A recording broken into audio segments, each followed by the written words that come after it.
So today, I would like to talk to you about winning new work online and getting that converted into new business. So there's a number on the screen, and don't worry, Tom, this is not my fee for speaking this morning, but can anyone tell me what this might relate to?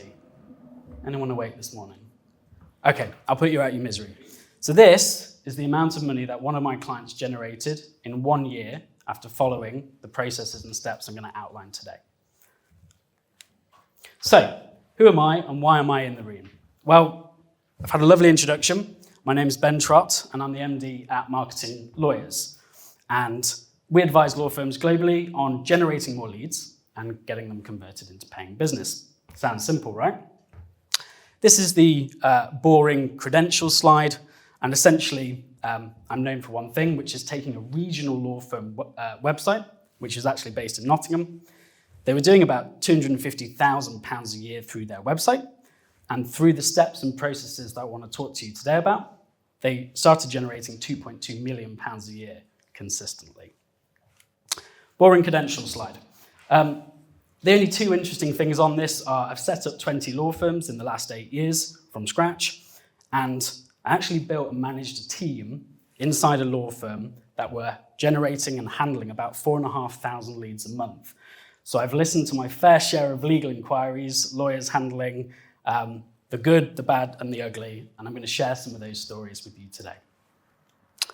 So we've got about 30 minutes today. All the information is going to be on the slides, so you don't have to write down any notes. And today's not about teaching you to suck eggs. It's going to be some tips and tricks that you might already know and some that you might not. So what we're going to talk about is SEO, so how you get content and how you get found online to help you generate leads. Other options like Google Ads, so how your content can get found at the top of Google. Then what happens to those leads when they touch your firm? So who do they get to speak to? What's your callback policies? What's your procedures? And I'll share some war stories with you. And then how do you get them converted? So when it gets to your teams, your paralegals, your lawyers, how are they going to actually convert those leads into paying business?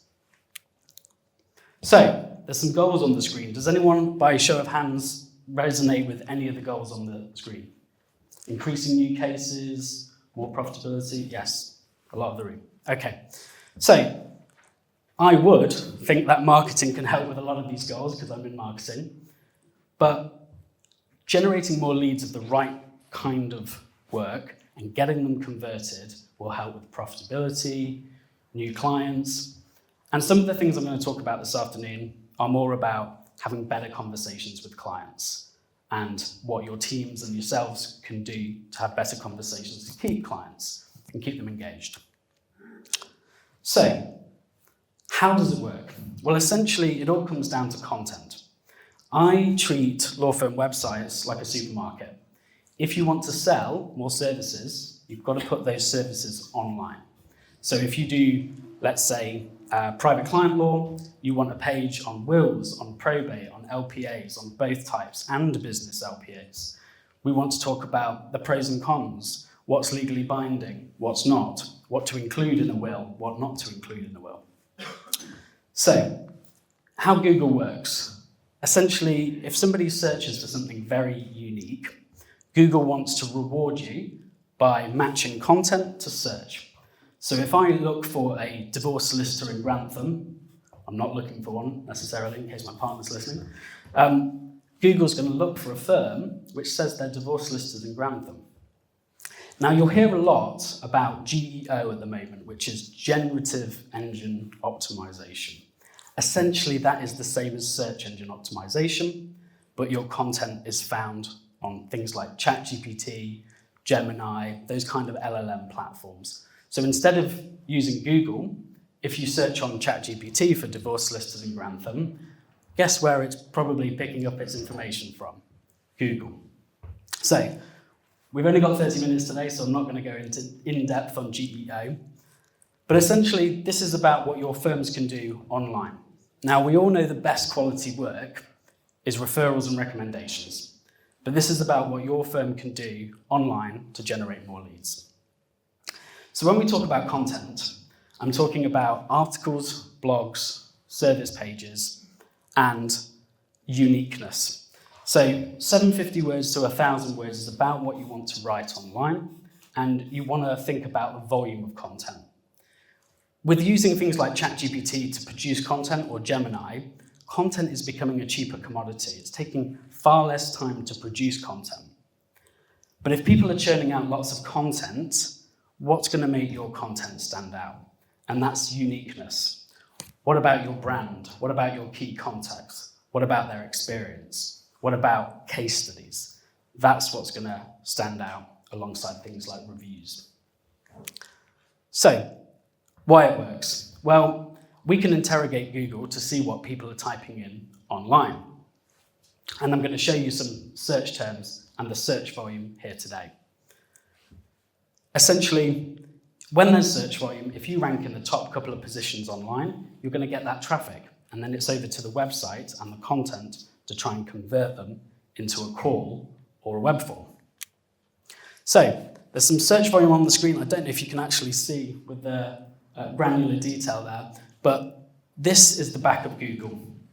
And essentially, you can see how to write a will has 2,900 searches per month on average. So that is different IP addresses, different computers, different people searching for that phrase on Google per month. And you can advertise on that, or you can write content to match that title. As we go down, you can see what should you never put in a will, 2,400 for that phrase. You can also see divorcing a narcissist, 480 searches per month. This is not my search volume. This is not my search history. And you can see as you go down, does divorce, again, not my search, revoke a will, 40 searches per month. So these are the kinds of search volume that you can write content on. Let's look at some others. So, should I accept a Part 36 offer? Maybe litigation, 110 searches per month. Conveyancing for auction properties, 70 searches per month. Business sales solicitors, 40 searches per month. How much does it cost to take a company public? 10 searches per month. So really niche stuff that is not necessarily, I'm looking for a business sales solicitor. They're actual questions that people are searching in to find out more information. Again, general searches, 880 searches for business solicitors. And again, is my wife entitled to half my business UK? I promise you, in case she's listening, hopefully not. Okay, so calculations. Even the really small search volume at 10 searches per month, imagine you rank top on Google for one of those 10 searches per month. Let's say that got you 120 people visiting your site in a year. And let's say 40 people got in touch, and out of those, 12 converted, and your average fees were £1,200 plus VAT. That would be £14,000 from one article ranking top with only 10 searches per month. And that's the strategy that I've been implementing for law firms around the world. So, this is a good example. One of my clients said, I don't think we'll ever rank top for that phrase. So I said, well, I'll go and do it. So this is my website, Marketing Lawyers, ranking top for DVSA, interview under caution, voter advice. It's pretty dry, related to interviews under caution from the road haulage regulator. And actually, my client is in that list. I won't say which one, but they didn't think they could rank top. So I ranked top and actually sent them the leads that came through my website. Eventually, I got tired of doing that, so I took the article down. But I tried to show them they can rank top for anything they want. We're not a law firm. We can rank top for legal phrases. So smaller businesses can outrank other law firms with niche content. So this is what I tend to hear from some of my clients and others, is things like, I can't generate leads for my area of law. I've never had any decent cases. There's lots of time wasters. Yes, there will be some time wasters. Out of 10 calls, 2 or 3 of them, time wasters. 2 or 3, not going to have the funds. 1, 2, you might not hear back from. But what we want out of 10 calls is just a couple in the sweet spot. And what I want to talk to you today about is that the understanding is when we generate leads online, We're only looking for a couple of conversions and processes to filter out the rest. So, in my experience of handling 4,500 leads a month with a team, I've heard the good, the bad, and the ugly, and the weird and the wonderful. I heard one of the biggest firms or biggest businesses in the world profitability-wise, their general counsel did a Google search because they were terrified their back office was going to get door raided, probably because of all the dodgy money going through their business. And they instructed a small local firm who just happened to be around the corner from their back office for all their perhaps money laundering paperwork. So that can happen. One of the biggest steel companies in the world did a Google search. They asked their executive assistants to get a list of the law firms online that could help them with that area of law they needed help with. And they got in the room because they had an article and then got instructed on a nice hourly rate. I've heard wealthy individuals wanting to be in the know, LLPs for property development, a nice search that got my clients a big piece of work. And then also, one of the most interesting was a US Secret Service investigation, whereby a chap in London was accused of turning all the security cameras off in Washington, DC, just before Donald Trump's test inauguration. I don't think he should have been arrested, but he then, when he was released from the police station, looked up somebody who could help with US Secret Service investigations, and one of my clients had an article and got instructed. They had to fly out to New York to meet the FBI, and that was a nice case, and he got off, it wasn't him.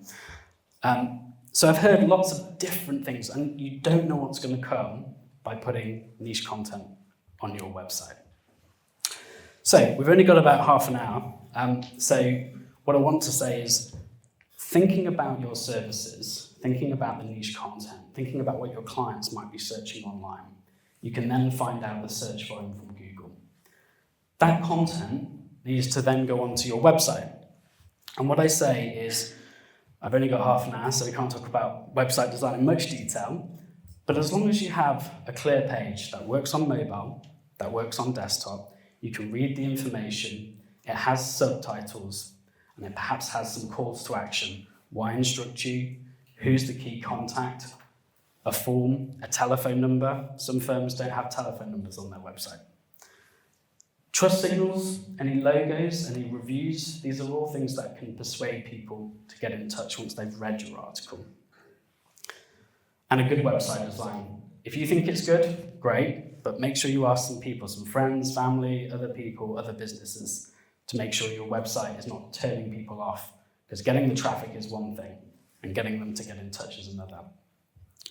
Some firms have 7 different phone numbers on their website, on their footer, for every office they've got.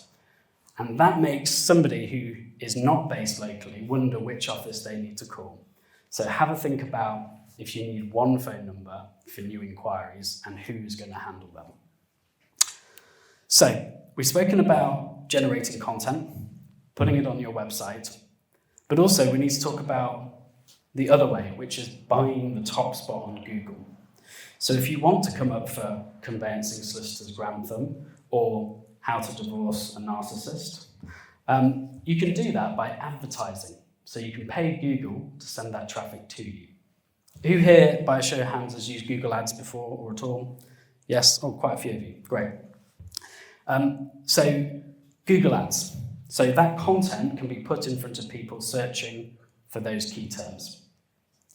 Some people have had a bad experience with Google Ads. Anyone had a bad experience with Google Ads? Maybe, yes. Okay, so I come across a lot of firms and I do a lot of audits on Google Ads. One firm thought they were advertising on conveyancing solicitors Birmingham. Actually, they were advertising on flats for sale in Telford. So, there's a strategy which is broad match or phrase match. If you're on broad match, you think you're advertising on one thing, Google wants to spend your money and throws it out to other things that seemingly are similar, but irrelevant. So, what's your strategy on Google Ads? And also geography. I've seen lots of firms advertise in America by accident by not setting the right geographic location. But you can set that quite nicely. A lot of agencies who don't work in the legal sector advertise in Scotland and obviously different jurisdiction.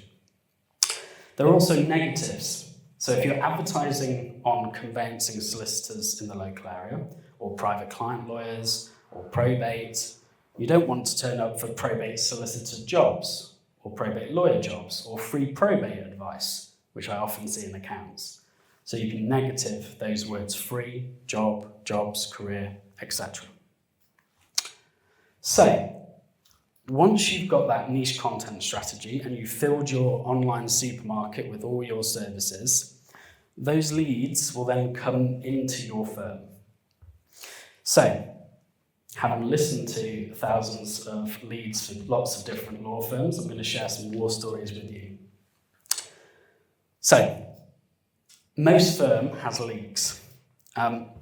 What I recommend all firms do is put tracking software on their website. There's tracking software out there that will record every single phone call coming through your firm, whether you want to listen in or not. Lots of firms do it. Even if you don't want to listen into them, it will tell you some data about what's happening in your firm. It can track every single phone call across every single web page and put them into a platform for you so you can see the source, what's working, what's not, and what's being generated from your content. Converting an extra 3 new leads per day can be around about £1 million of extra turnover a year.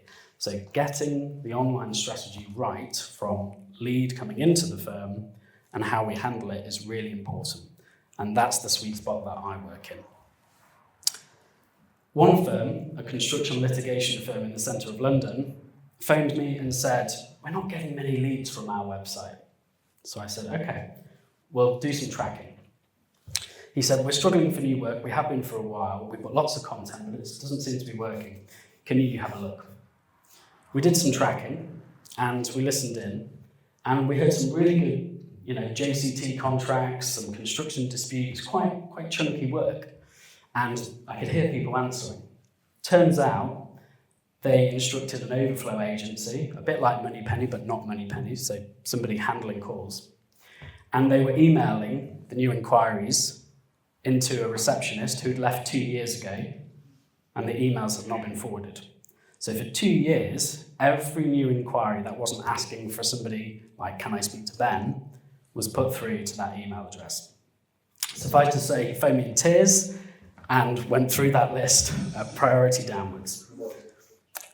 Also, most firms I come across are missing about 25% of their leads. So phone calls not being answered, at lunchtimes, phones ringing out, after hours, phone calls not being picked up, and nearly every firm that I work with, about 25% of leads are being missed. So before we start a content strategy, we want to make sure those are being picked up. The first thing I always find is the tonality. So when I'm working with firms, quite often on the first phone call, I don't know if anyone recognises these, but I get, "No one's available right now. I'm not legally trained, so I can't give you advice. Everyone's away at lunch. No one's at their desk." Rather than flipping that tonality to say, "Yes, we can help you. I'll get you a call back today. What time's good for you?" So that positivity rather than negativity. So this is a piece of tracking software. This is a real client. The information's redacted, but you can see the times of inquiries coming in, the web forms calls, if they're unique leads, the source, whether they're Google Ads or organic, which page they've come through, and the time. And that is a piece of software called What Converts, and you can set it up, you can use people to help you, but it records all the traffic and inquiries coming through your website. What I can see is there's a 21-second call there, and a 51-second call, and a 16-second call. Those leads are probably not being picked up, or they're hitting some voice system. So straight away it gives you some insights.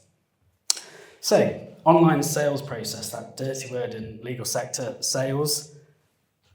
Essentially, what I say to firms is, how are your leads being handled? Who is the first point of contact? And what's their process and strategy to pass leads through the business? One law firm I worked with, who shall remain nameless, had 7 offices. And they said all the leads from their 7 offices come into their headquarters. And I said, "Great. Who handles those initial leads and what's the process?"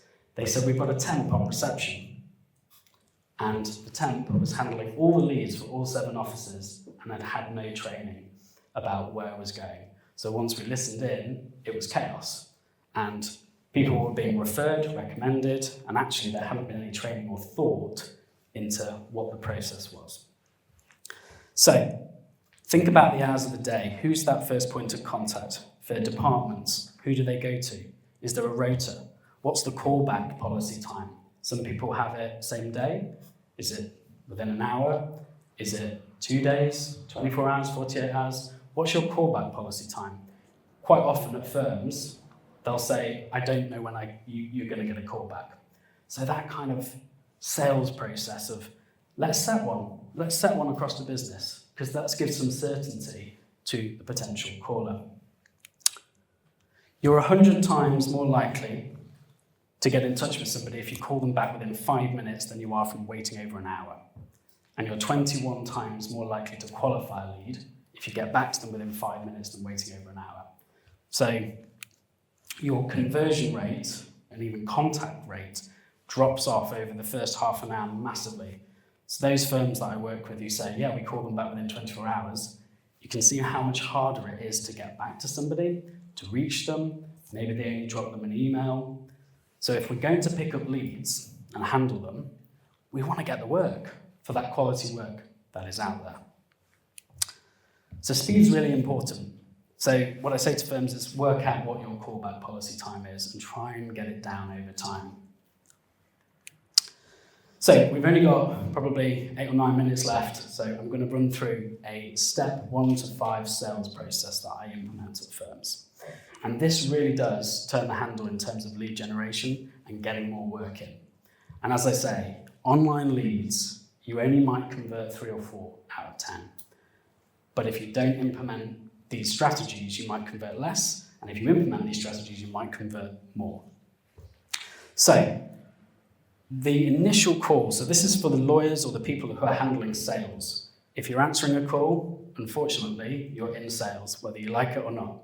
Having been through law school, they don't teach you sales, so somebody's got to teach them, and people pick things up by osmosis over the years. So the setup of the call is really important. We've probably all been on those calls where we ask somebody, how can we help? And they say, well, it all started in 1986 when my neighbour, and you think, I'm going to be here for an hour, and you can't interject. So the setup of the call is really important. So once you've got somebody on the phone, it's really good to say, by the way, this call usually lasts between 5 and 10 minutes, and it's a way for us to see if we can help you, find out a little bit about your problem, talk, if we can help you, we'll say we can, talk through the process, the fees, and go ahead and see if you'd like to instruct us. Is that okay? They'll often say yes, unless they're going to ramble on, and then we need to bring them back to that conversation. Getting their buy-in is really important. So asking them questions. Is that okay? Do you mind me asking?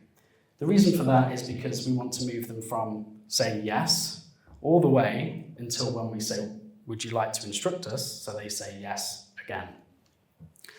So the setup of the call is really important. So we want to get that buy-in. Step 2 is probably the most interesting part, because most firms I work with, when they get somebody through to the lawyer, again, present company accepted, quite often there's a tick box exercise. So especially for divorce.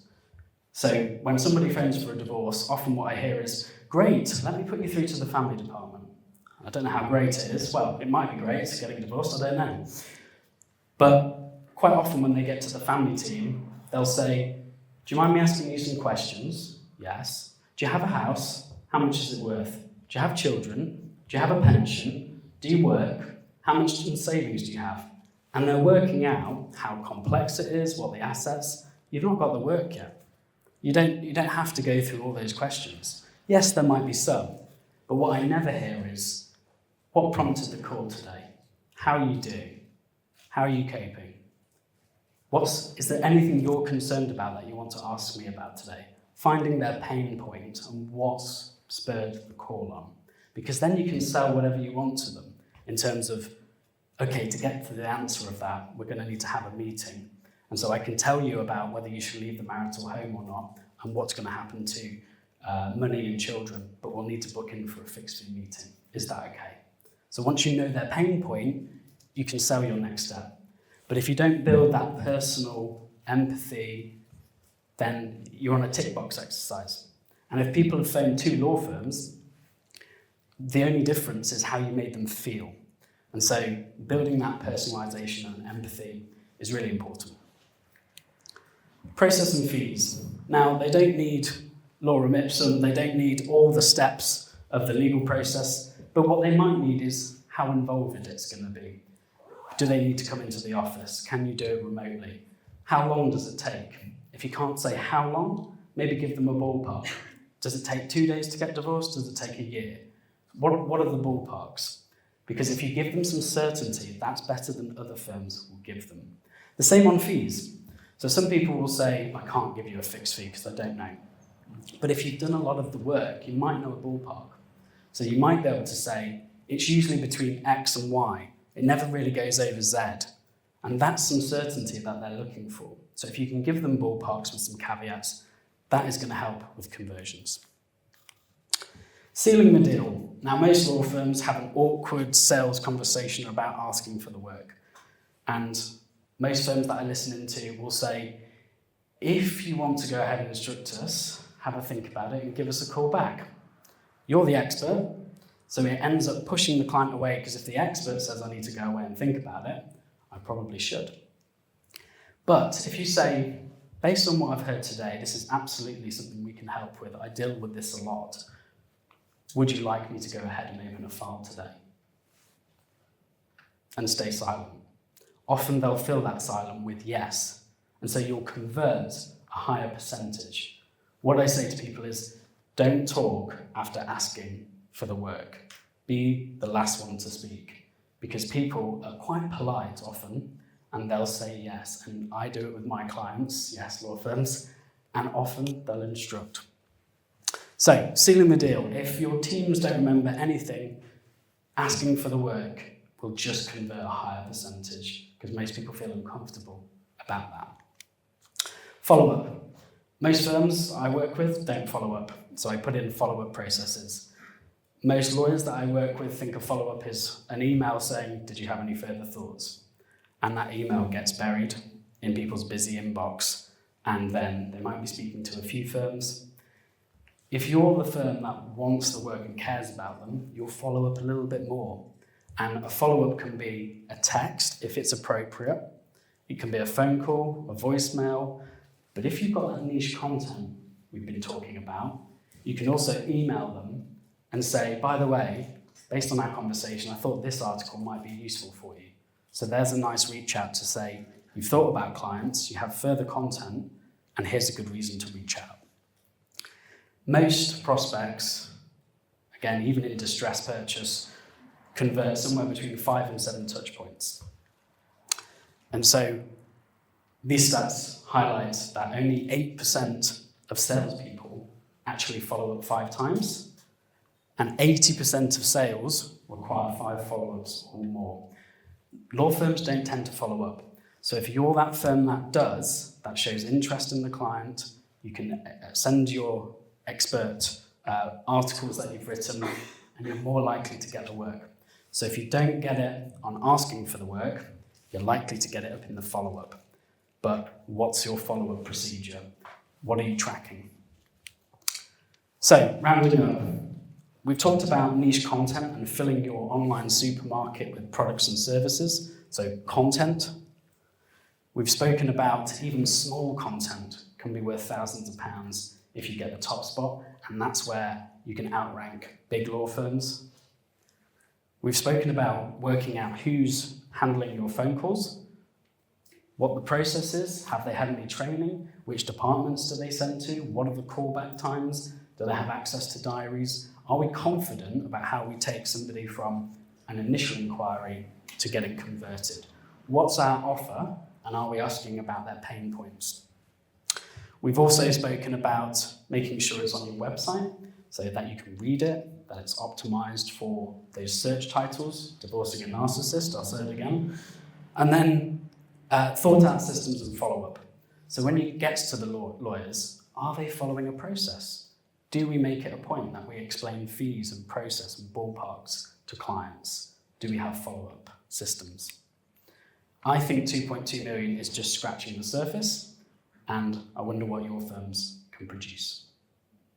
Thank you.